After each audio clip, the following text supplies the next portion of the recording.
নমস্কাৰ সো কালি হৈছে এসসিআৰটি ডিএলএডৰ entrance exam গতিকে যি সকল ক্যান্ডিডেটৰ এক্সামটো আছে তেওঁলোকে ইয়াতে ডকুমেন্টৰ ক্ষেত্ৰত কি ল'ব হেতুটো আপোনালোকে জানে নিজৰ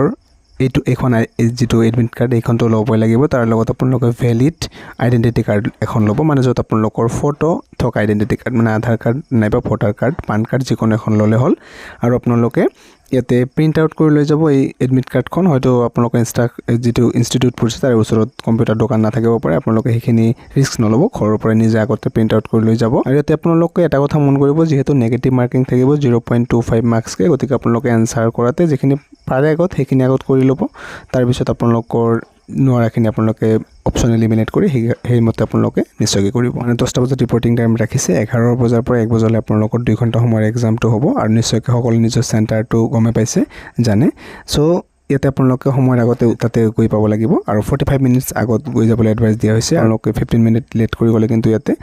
যাব দিয়া নহব এন্ট্ৰেন্স এক্সামৰ ক্ষেত্ৰত সো হেতু আপোনালোকে গুৰুত্ব দিব নিশ্চয়কৈ আগতে গৈ পাব লাগিব এক্সামটো শেষ হোৱাৰ পিছত কোৱেশ্চন পেপাৰখন ঘৰলৈ আনিবলৈকে দিয়া নহব হেতু ইয়াতে লিখা আছে আৰু ইয়াতে কোনো ধৰণৰ ইলেক্ট্ৰনিক সামগ্ৰী আপোনালোকে স্মাৰ্ট ওৱাচ নাইবা সাধাৰণ ওৱাচও কিন্তু পিন্ধি যাব নিদিয়ে কোনোবা চেণ্টাৰত কৰবাত যাব দিয়ে কৰবাত কিন্তু চেণ্টাৰত লৈ যাব নিদিয়ে যত ভিতৰত ইয়াতে ওয়াচ থাকে সো ইয়াতে হেতু আপোনালোকে মন কৰিব আৰু যেটো কৈছে যে ব্ল্যাক বল পেন লৈ যাব কৈছে 6 নম্বৰ পইণ্টটো যদি চাই আপোনালোকে use a black ball pen to darken the appropriate circle on OMR sheet so আপোনালোকে ব্ল্যাক পেন লৈ যাব ব্লু পেন ইয়াতে ইউজ নকৰাটোৱে ভাল হ'ব যেহেতু এডমিট কাৰ্ডৰ স্পষ্টকৈ কৈ দিয়া আছে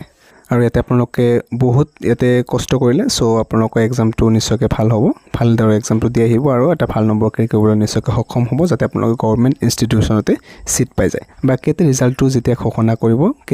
কৰিব আৰু অনলাইন কাউন্সেলিং কেনেকৈ কৰে তাৰ ষ্টেপ বাই ষ্টেপ প্ৰসেস আপোনালোকে এইটো চেনেলতে সময়মতে পাই থাকিব গতিকে যিসকল নতুনকৈ চাই আছে ভিডিওটো নিশ্চয়কৈ সাবস্ক্ৰাইব কৰি ৰাখিব চেনেলটো গতিকে আপোনালোকৰ পৰীক্ষাৰ বাবে মোৰ ফালৰ পৰা অল দা ভেৰি বেষ্ট থাকিলে শুভেচ্ছা থাকিলে আপোনালোকে পৰীক্ষাটো ভালদৰে দি আহিব ধন্যবাদ